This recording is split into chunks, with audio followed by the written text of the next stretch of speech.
Hello, Lilou. Thank you for accepting to do this interview over Skype. That's really, really exciting. I've heard so much about your movie. It's going around the globe and around and around and around. Everybody's talking about it in France and all countries. How exciting.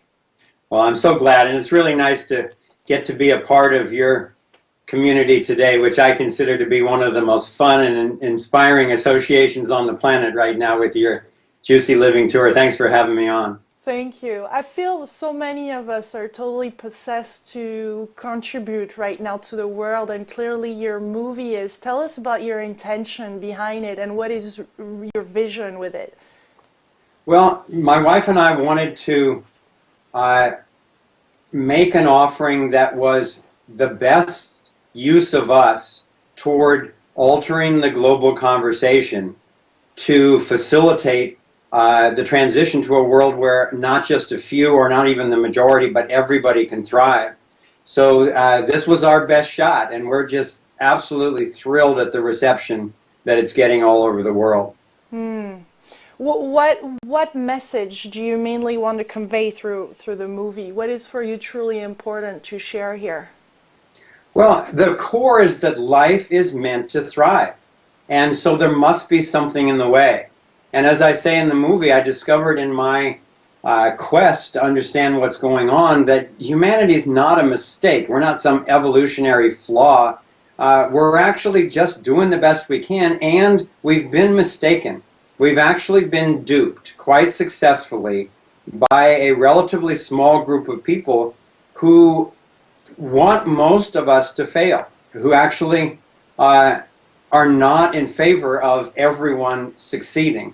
So once we understand that, then we can actually come up with solutions to obsolete that agenda and have the world based on integrity and on true freedom, rather than on deception and greed and the type of short-sighted, fear-based cruelty that we're seeing getting played out in so many domains right now. But I really see that exoskeleton kind of crumbling away. The emergence is so vast of consciousness, of truth, of love right now on the planet that I'm more optimistic than I've ever been that it can't be stopped. Wonderful. Is it, your last name is Gamble, is that related to Procter & Gamble? Yes, it is. My great-great-grandfather was James Gamble, who was one of the founders. He was the soap maker. The other guy was the candle maker. And so that was 6 generations ago. So would you say that your families somehow have contributed to this? To what? Has been part of this conspiration theory? Not that I know of, in terms of the actual planned agenda. I think that Procter & Gamble started out as a very well-intentioned company to provide light and clean health to people. And then as it grew, like so many large entities, it got co-opted in many ways by the financial powers that be. And if you look at the board of directors over the last 20 years, it reads like quite a rogues gallery of the bankers and war makers and so forth. And unfortunately, it's been a real disillusioning for me, because there are a lot of aspects of the company that I was proud of, that I am proud of in its early days, and I'm forever grateful that I received some inheritance from my ancestors that allowed me to spend my entire life trying to figure out what it would take for humanity to thrive and finally to make this movie. But the company, unfortunately, is I don't think a very consciously run company, even though it's successful financially.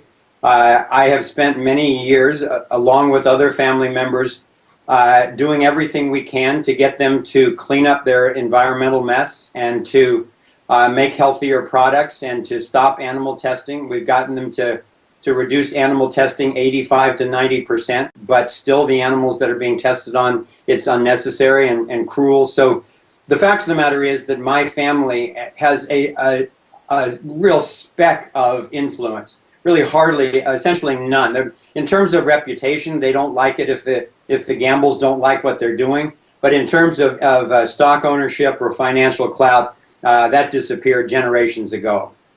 How did you deal with that yourself, changing and really stepping out of a different paradigm that you were born into? Can you tell us more about that? Because I think a lot of us, even though if we're not all born in big families like yours, we have to step up also and break that pattern from our past generations. Well, fortunately, my own father was a man who was known in our community in Cincinnati as just a pillar of integrity. He himself was an attorney, did not work for the company, and my mother was actually probably the most unconditionally loving person that I ever met until I met my wife Kimberly.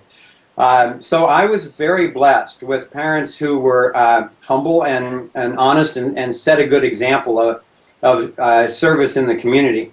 But I went to, you know, an elite boarding school where John F. Kennedy and Adlai Stevenson and the Mellons and the Rockefellers and all, a lot of them went. And then I went on to Princeton University, and I was kind of an all-star in school, so I was courted by various organizations to basically be a leader in the mainstream. And I chose not to go that path, and I wasn't sure why at the time. I just knew that it felt claustrophobic. It didn't feel inspiring to me. I didn't understand what was going on. I graduated from college right when we were invading Cambodia, and we were, for no good reason that I could see, and we were at the risk of nuclear holocaust and destroying the environment. So I wasn't impressed by what adults were doing. And I was the president of the student body at the school, Choate School, where I went. And amongst the previous presidents of the student body in the 4 years before me, one of them went on to lead the Rockefeller Foundation, another the Ford Foundation, and another was one of the top people in the Bush Justice Department. So that was kind of the legacy that I was being trained for. But I left the East Coast. I came to California and really began explorations in consciousness, explorations in health and in environmental awareness and so forth, and just woke up to a whole different way of thinking that really did move my spirit and thrill my heart. And so I kept following that path, and it's led to this movie today. You must be super excited to see it finally coming out. I heard that it's over 6 years of work, huh? Well, the research was pretty much my entire life since I was 14. The movie itself, Kimberly and I have worked on it for the past 8 years. 8 years. So I said to her one day, I said, maybe this is as close as I'll ever get to feeling what it is like to give birth. And she kind of looked at me and she laughed and she said, well, no, actually this is more like giving birth to an elephant. So it's been quite a labor of love, but we're absolutely thrilled to have it like a seed. It's been cast off. It's out in the world now. It's got legs. It's planted itself in soil all over the planet. And it's growing really exciting fruits in virtually every country on the planet already. Yeah, tell us what happened for you at the age of 14. Well, as I describe in the movie, I was riding on a school bus, looking out the window, and the light was blinking through the trees, and it probably helped kind of put me in a trance-like state. And suddenly I had a full-blown vision. I was looking at this whirlpool vortex. And then the solar system appeared in the vortex. I thought, that's interesting. And then the solar system kind of disappeared and was replaced by an atom. And I thought, they're kind of the same. There's something very intense at the center with these other things whipping around the outside. And then all of a sudden I had this whole body feeling that I was somehow the same pattern as an atom and a solar system, and about halfway in between in scale, between a tiny atom and a vast solar system. And it was just a complete visceral experience throughout my consciousness and my body. And I basically became preoccupied with that question. Is there a fundamental pattern of life energy throughout the universe? And I joke now and I look back on it, it was like when they were building with mashed potatoes in Close Encounters of the Third Kind. I would go up to the physics lab virtually every day after sports practice, and I would be building things. And people would go, what are you doing? And I said, well, I don't know, but there's this particular thing I need to build. And one day I finally finished this sculpture where I had this very strong light generator, created a beam of white light, And I had taken all these glass blocks and diffracted the light so that it ultimately made a circle, and the light came in on itself and just made a floating ring of light. And when I finished that, I felt such relief. And I said, that's it. That's what I needed to build. And people go, well, it's pretty, but what, what is it? I said, I have no idea, but that's what I needed to build. Now I look back and realize that was the torus of life. That is, in fact, the fundamental pattern at every scale. It's an electron. It's an atom. It's the electromagnetic field around a cell, a molecule, a human body, a live seed, and around the planet itself and the solar system and the galaxy. It turns out that at every scale, as Dwayne Elgin says in the movie, the universe is a torus growing factory, because that's the fundamental pattern of wholeness. It's the only pattern that sustains itself in a continuous medium. So that was really the breakthrough for me, because given that we're a society whose evolutionary imperative is to actually figure out how to create sustainable systems before we destroy life as we know it on planet Earth, it turns out the universe is giving us a blueprint everywhere we look if we just know how to see. What are the implications of really putting this out in a big way now, and that we're really giving it attention? Well, given that it's the model for wholeness, there's a lot of proof already that if we follow this blueprint, the results are nothing short of miraculous, but mostly they're healthy. They're sustainable. So one example is in terms of energy access. On this planet for several millennia, we've been accessing energy by burning sticks and by combusting gasoline and smashing atoms together and so forth. And it's a very aggressive, macho male attitude toward how to access energy. And with the emergence of the feminine across the planet now, the same thing is happening technologically. That if we recognize how the universe moves its energy and then learn to actually follow that dance and harmonize with it, then the universe will pour out infinite, clean, and safe energy. And I've had the great privilege to be involved in the free energy field for about 15 years now. And so I've gotten to visit some laboratories where I've developed a relationship of trust with the inventors. And they're all different devices, but I've seen a whole number of devices that work, that actually just access energy right out of the space around us.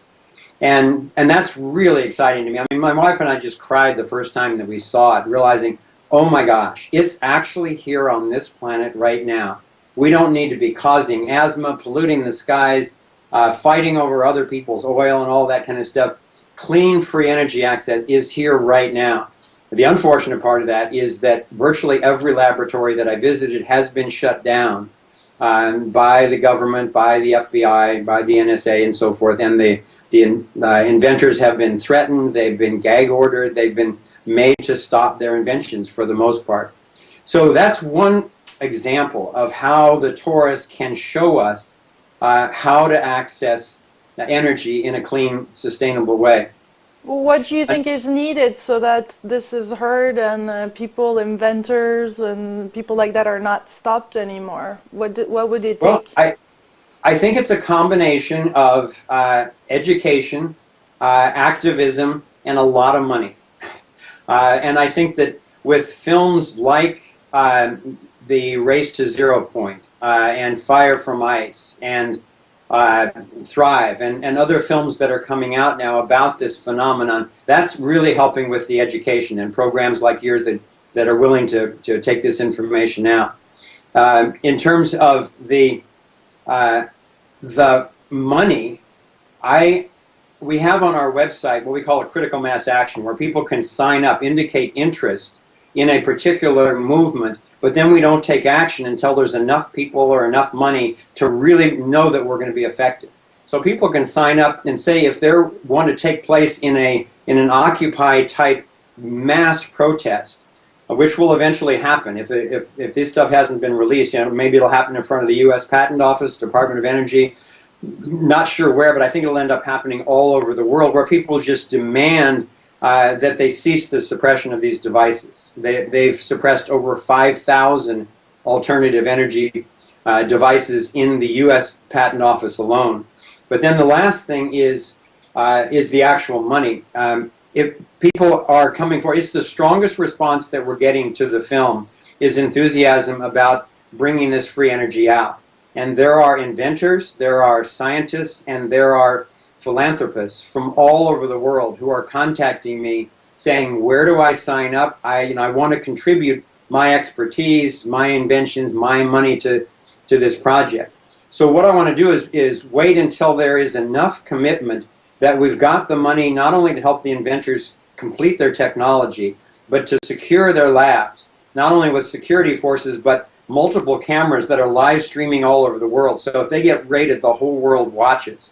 And enough money that there's a strong legal defense fund, so that when the frivolous lawsuits get filed, that we've got a serious capability of fighting this in our questionable justice system, but at least having a public day in court.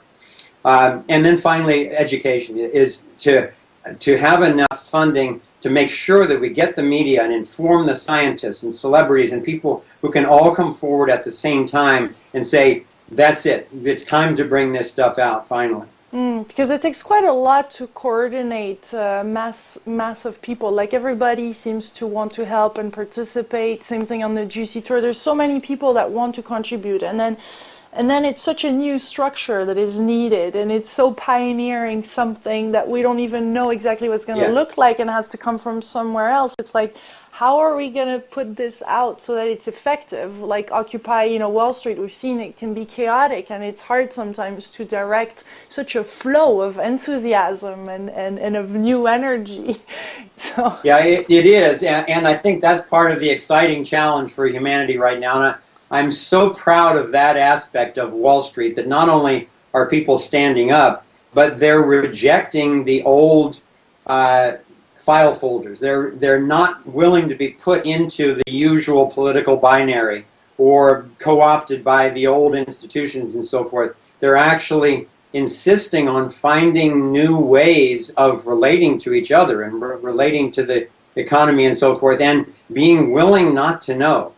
One of the things that we have on the website is a big section called Big Qs, which is we're not pretending to have all the answers to these problems. We think we know some principles that are critical to follow, but the key is accessing humanity's creativity in a decentralized way so that everybody can contribute their piece rather than having to depend on or be controlled by some centralized authority. What are some of the guidelines you would say for us in our daily lives so that we can participate, apply what you're teaching and sharing in the movie?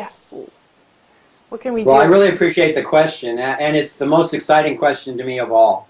And it's the most challenging one to describe because, as far out as ETs and free energy and conspiracy and all this stuff is to talk about, we're actually hardly getting any controversy about those topics at all. The time has come, the evidence is documented, and the story that we're telling seems to make a lot more sense to people than the confusion they've had or the story that they're getting from the corporate media. But the most challenging one of all, ironically, is the core of our solutions section, is the whole notion of liberty. And on the one hand, it's the one thing that everybody agrees to, that I've ever talked to, is that they don't want to be violated against their will. But if that is, in fact, as I think it is, the core imperative for us to survive and thrive as a culture, is to have that be not only our ideal, but our rule, our absolute core rule. Nobody gets to violate each other, anyone else, except in true self-defense, if they're being attacked. If that's true, then when we look at our government system, at democracy itself, even though it's much better than socialism and fascism and communism and so forth, still it's majority rule. And that means that, in a lynch mob in the old days, there was only one dissenter, and he was hanging at the end of a rope. It used to be that the majority didn't think women should vote, or that blacks should be free, etc., etc., etc. So the whole notion of having majority rule take precedence over individual freedoms is a a lethal mistake for humanity. So that's the conversation that I am most engaging in these days publicly, and the one that people seem to be most interested in, along with the free energy. Because when we go back to the wholeness conversation, we've made the mistake that wholeness at the human level is the group. Actually, the group is a concept. It's an abstract notion for a bunch of individuals. The actual primary entity that's real is the individual. And if we don't honor the wholeness of the individual, then we set up the seeds of tyranny. Because a few individuals will get powers that other individuals don't have, and they'll start printing the money, and they'll start controlling the military, and they'll start monopolizing in corporate activity and so forth. And here we are. You know, it's taken 200 years in this country, but here we are on the brink of a police state. So I would say the key navigating principle is non-violation. Nobody gets to violate anyone else. So how do we allow systems to emerge economically, organizationally, in terms of communication systems and so forth, that are never authorized to violate anyone? So in the film, I won't go into all the details at this point, in the film we lay out a three-stage business plan of how we can transition from the state that we're in now into a state of voluntary association, where there are rules, all based on the protection of individual rights and the commons that we share. There are rules, but there are no rulers. There are no people or groups that are given powers that the rest of us don't have. So that's the key one, and then everything else comes from there. How about on a political level? Because there is elections in France and Mexico, in the US this year, in 2012. What is your view on that, and your advice on how people should participate or not? Well, that's a very tricky question. First of all, my primary belief is that people should be free to choose. So if you want to participate in those, great. I have most of my life. I rarely participate in the political process much more, particularly at the federal level, because it's like you know, choosing sides in a puppet show where you're not actually seeing who's controlling both of the puppets. And in terms of the American election, given that I'm not in favor of the government itself as we now know it, because it uses mandatory taxation, which is a violation of people's individual rights, in order to sustain itself, and then grows and starts taking over not only other countries but ourselves, as we're now seeing with the Patriot Act and the National Defense Authorization Act and so forth. But a lot of people have been asking me, well, what do you think about these upcoming elections? And in alignment with my business plan, if I were going to participate in the political process, what I would love to see is a political ticket on a new Thrive Party. If I had to choose current politicians, I would choose Dennis Kucinich and Ron Paul. They happen to represent one Democrat and one Republican, but really what they represent for me is I think that they both have tremendous integrity, and I think that they both have something huge to contribute to this three-stage business plan. I think Dennis Kucinich, along with a few other politicians, would be brilliant at using the money that would be freed up by cutting the defense budget in half. It would still be, you know, bigger than the whole rest of the world put together. So I think we could defend ourselves if that was our real purpose. And the money that would be freed up by dissolving the Federal Reserve and having an actual free market of currencies and banks and so forth, that would free up at least $2 trillion a year, which would be more than enough annually to take care of the people who need health care, people who need homes, to subsidize the transition back to organic farming and so forth. But that would just be a temporary stage where we use those funds to take care of the people and the parts of the environment who've been most damaged by our current system. That's kind of like healing a wound in your body. It needs special attention for a period of time. But ultimately, I believe we need to shrink government down to only the protection of individual rights in the commons. And the only politicians that I know who are really willing to do that are primarily Ron and Rand Paul, but also Dennis Kucinich is now on board for getting rid of the Federal Reserve. And so I think in stage two, which is shrinking government, stage one is bringing integrity to government while taking care of people in transition. Stage 2 is shrinking government down to its appropriate size as a protectorate, as a small republic, which was even the founders' original vision in the Declaration of Independence.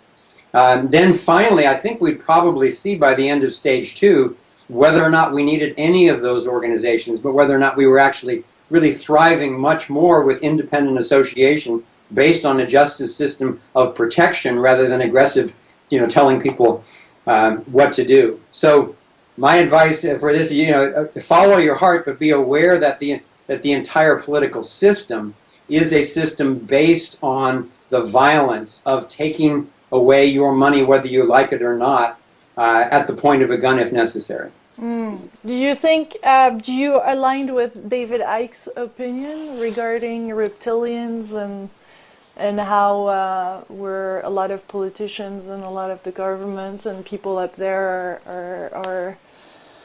are placed into society and manipulating us? Well, I consider myself primarily a researcher, and so I've done a lot of research on that, and I have no specific evidence where I could claim that. And when I interviewed David Icke, it was the first question I asked him. I said, David, I need you to be really meticulous in this interview at distinguishing between your direct experience, your incontrovertible evidence, and your speculation. So I said, let's start with reptilians. What's the deal on this? And he said, no, I have no direct experience. He said, the evidence for me is overwhelming. So if I had to choose what I believe, I think that it's true. But mainly he was just reporting on first-hand reports that he's gotten from hundreds of people from cultures all over the world. And I wish he had been more clear about that in his books, because a lot of it, I think I admire him tremendously. His research has been so helpful to millions of people. But I think he's been written off a lot because he didn't distinguish between himself as a reporter versus claiming something to be true. For myself, I think what's useful about that is, number one, anything is possible. And if we're being visited by advanced cultures from other parts of the solar system or galaxy, things like that are possible. So I think we should just keep our minds open. What I do observe in my own experience is that many human beings tend to operate from what they call the reptilian part of the brain, the old cortex, which tends to be very fear-based, very control-based, very ritual-based, and unfortunately that kind of operation tends to dissociate itself from love, from compassion, from empathy, and so forth. And people who do that, in my experience, virtually always, they're people who have been abused and coerced into deciding that, well, there's two types of people in the world. Either you're controlled or you're a controller. Which one are you going to want to be? And again, the people who are co-opted into that worldview sell out their sense of integrity. So in our current system, they become very skilled and talented at rising in a corrupt political system based on lies and deception, and in a corrupt economic system based on theft and counterfeit and deception. So unfortunately, I think that there are a lot of the so-called leaders of our financial system, of our governmental system, of our military, of our media, and that applies to virtually every country in the world. A lot of them, I think, are operating from that old worldview in a very fear-based way that is really, really dangerous for all of us. And that, I think, we don't need to attack them. Our response needs to be absolutely loving and nonviolent, but like Aikido, really firm and clear in that we obsolete them from control over anyone else's lives and actually move to this system of individual freedom and non-violation. Because in a system like that, they wouldn't have the power to do any of this, and in a system of a truly free market of voluntary association and integrity, those big banks would have been out of business a long time ago. So it's happening anyway.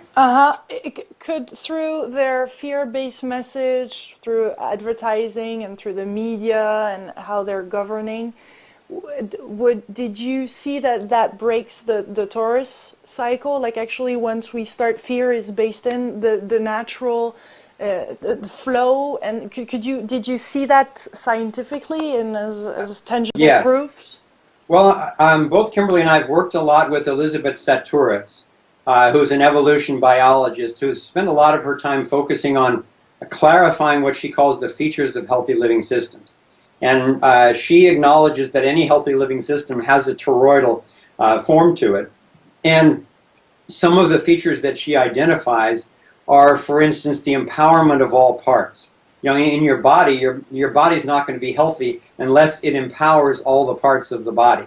And in an economy, unless you have an economy that that can allow energy to flow to all of the parts, you're not going to have a healthy financial body, as it were. And our system, through its deceptions and through fiat money and the Federal Reserve and central banking and all of these scams that give unfair rights to a small group of people, it's channeled all the wealth to a very small group of people. So it's as if in your body, you know, all of the blood had to go to the right arm or something like that. Everything else starts to deteriorate and atrophy. And if it has a chance, it's going to speak up as loud as it can and say, hey, we need blood too. And that's what's happening with Occupy and Anonymous right now. You know, we all need access to the energy and the truth. And so that's an example of how the toroidal system of honest communication, of honest money and so forth, has been co-opted and distorted in a way that's really dangerous, not only for the people who are right now having their lives destroyed, but ultimately for all human beings and for the environment as well. Is there something that we can do daily or to start the day to make sure that the flow and this Taurus is activated, or that we know it's there? Well, I love the question, and yes, at every level. In fact, it's something that I do every day. I used to train and teach in Aikido. And in Aikido, you're made very aware of this toroidal energy field around you also. So what I recommend to people as a quick exercise is just that as you stand up in the morning, just find your center. Where is the very center of your being? And then let your breath flow in and out naturally around you. And as you step out into the world through a relaxed body, just let your energy flow without losing that center. And then as you go through your day, recognize that everyone else has their toroidal energy field also, and don't violate it. Relate to it, you know, dance to it, interact with it, but don't violate it physically, emotionally, verbally, economically, or anything else. It's kind of it sounds like a kind of nearly a protection shield as well. It is. You know, when energy intuitives talk about surrounding their bodies with golden light to protect yourself and so forth, it's very true. And I'm sure everyone that listening has had an experience of when you're with someone whose aura is collapsed, you can feel the vulnerability and the danger in just that the sort of darkness that starts to come in. Whereas someone who's really in their center and in that experience of alignment with life energy, that experience of love, you can feel their radiance. And it's very attractive, but it's not, it doesn't invite attack, or it doesn't invite abuse. It actually invites you to let go of your own tightness and feel some of that wonderful energy. What are some of your favorite scientists, researcher, authors that you came across, that you have featured or not featured, that you really think are bringing in crucial elements right now? I know you have Nassim that I have interviewed also. Really enjoyed my interview with him in Hawaii. Is there some that you would like to talk about? So, yes, in terms of influences on me from various sections, I have been influenced by people from all different sectors of life. Specifically, in terms of science, I worked with Nassim Haramein for 6 years, and he's been a strong influence, and we've really enjoyed working on the geometry and cosmology and energy aspects together. Also, in terms of science, I was very strongly influenced by Walter Russell, by Buckminster Fuller, and by Arthur Young. And they're all three, as well as Nassim, what I call visionary scientists. So they're not only people who are willing to be rigorous with the scientific method, but they were all people who were guided by initial and ongoing visions from other realms than the rational mind, which they were willing to work to bring the rational, the logic, the scientific together with very powerful intuitive or realms from other insights, or insights from other realms, let's say. And I have also been influenced a lot economically by people like Catherine Austin Fitts and Bill Still, who investigated what's going on behind the scenes in money a lot. Ed Griffin. One other influence that I will want to mention, because he was one of the strongest influences in this film, was my own son, Trevor Gamble. He was really the first one to wake me up to the more subtle behind-the-scenes levels of both the liberty perspective and conspiracy. And he came to me and said, "Dad, there's some things that I've been finding out that if you don't know about them, I think you should really check out." And we've just had amazing discussions over the years, and he spent 6 years researching the whole money situation and how it interacts with human rights. And he has actually just written a book called Nonviolent Prosperity, The Principles of Liberty, which I will shamelessly plug because I think it's one of the most important books I've ever seen. For anyone who's interested in what's really going on economically and a way out that honors human rights, you might want to check out that book on Amazon. And I'll be happy to interview him.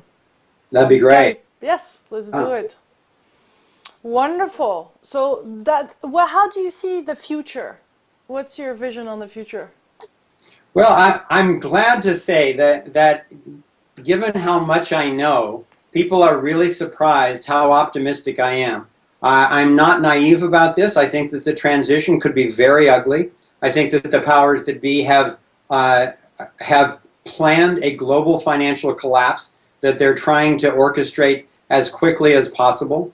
And I hope we can avoid that, but not necessarily. So I think it could be very ugly for most people on the planet for a while.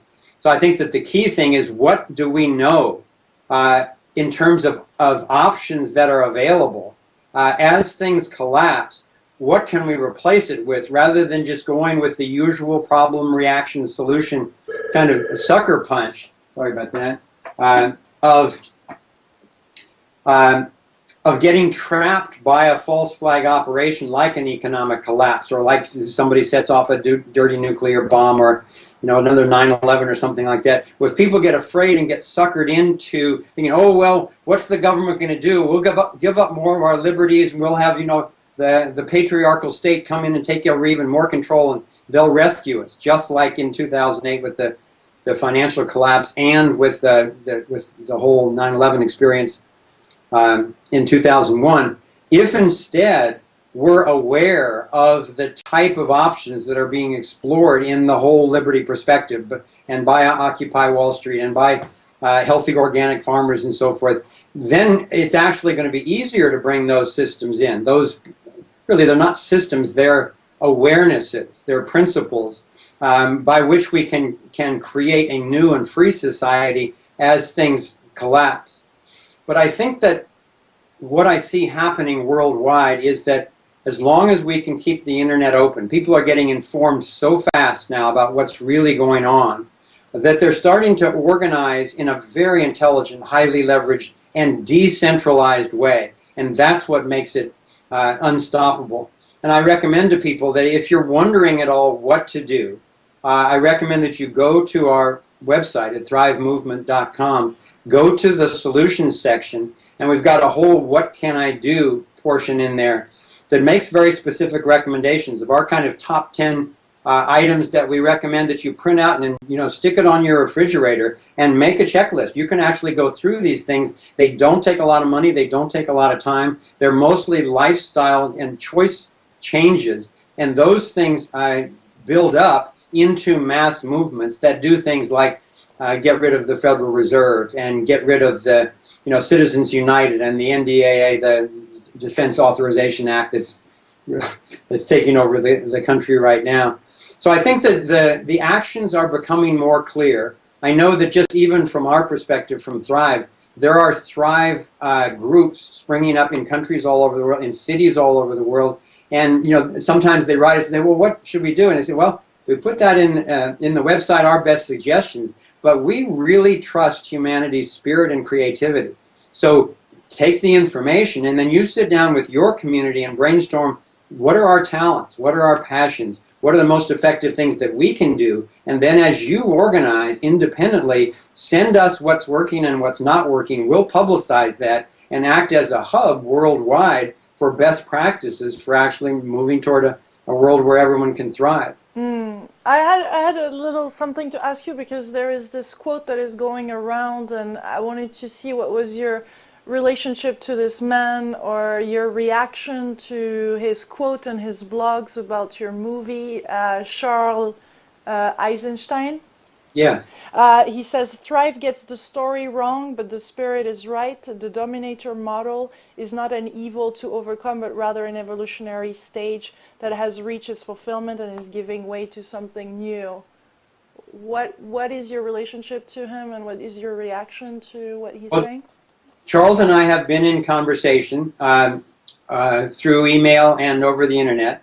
And I've written an extensive response to that is posted on our website under my blog, and also at realitysandwich.com. And fundamentally, I'm making the point that that being more conscious, being more friendly and caring is not enough. It's really important. But the consciousness is not a replacement for activism. And the two need to go hand in hand. And a lot of my training was in martial arts. I trained and taught in Aikido for 15 years. And as a martial artist, I was taught, and I taught my own students, the #1 imperative for your survival is an accurate assessment of reality. So we can say that, yes, there is a system in place, and I agree, that both the government system and the economic system are intrinsically unfair and lead to domination. And at the same time, along with that, there are individuals who put that system in place, and it wasn't an accident. It wasn't ignorance. It wasn't incompetence. They actually did it as a scam in order to be able to control people's lives. So at the same time that I think we need to be nonviolent, we need to be as aware as possible, and then be willing to call out the people who are perpetrating this agenda and encourage people to withdraw participation from their banks, from their corporations, from their media systems, so that in the same mode of Martin Luther King and Gandhi, that through nonviolent non-participation, we can take the energy from there and shift it to systems which do honor individual rights and operate with integrity. Well, thank you so much for this this time, Foster, and doing this interview. It's been really useful, and I'm excited that everybody could. I'm sure I'm gonna see this all over the Facebook walls, and people are gonna share it wildly. This has never been a better timing. Thank you for all your work. And if there is a last word or something you haven't mentioned here that you would like to finish with, could you? Well, I think the last thing I would say is that I invite people not only to immerse in the movie, because it's challenging in the intensity of some of the information. But it's real. You talk about reality TV. This is real life stuff, and we also make it a very beautiful and fun journey throughout the film. But then recognize that Thrive is a tool. We built it to save people time, and it's really difficult to talk about any of these topics: UFOs, free energy, conspiracy, liberty, to talk about any of them in a social situation, which is where most of us spend time with people. You sound like a nutcase bringing up any of these things for 10 minutes. But what we tried to do is step back and connect all those dots into a coherent story. So what people are doing all over the world is buying the DVD and giving it to their spouse, giving it to their family member. They did it over Thanksgiving. They did it again with stocking stuffers over Christmas. And they're ending up... if you give it to someone and say, if you're interested, spend 2 hours with this, and then if you want to talk, give me a call. Then you're having a conversation where you're both looking at a whole new level of reality together, rather than arguing over little, is the Federal Reserve really federal, or are there such thing as UFOs? The conversation moves to a whole nother level that not only is reconciling relationships, it's transcending the usual left and right polarity in a very effective way. And that was our goal, was to be like a time capsule that could be on this planet, other planets, whatever, and just save people time in getting to the truth and getting to the experience of love and thriving. So check out the website, rent the movie online or buy a DVD, gather your friends and have the discussions that are wanting to be had. It makes it a lot easier. Well, I must say I've received hundreds of people requesting this interview, and I know the word is it's going around. I've never seen any movie so far being so talked about at this present moment. So well, we're thrilled about that, and it only confirms